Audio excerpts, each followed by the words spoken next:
大家好，我係青義市鄉村新聞官溫建山。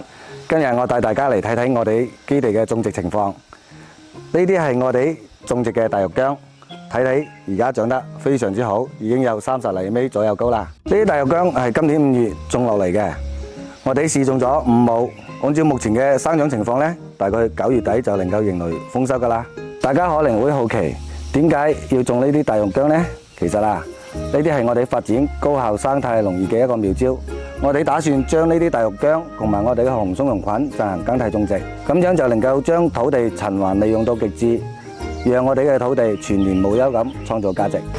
而家嚟到咗我哋170畝嘅仙草種植基地，佢哋而家長得非常茂盛。呢啲仙草係今年4月份種植嘅，都係響9月底迎來豐收。我哋主要以乾品銷售，市面上嘅涼茶都係以仙草為主要成分。呢啲係我哋創新農村集體經濟發展嘅重要一步。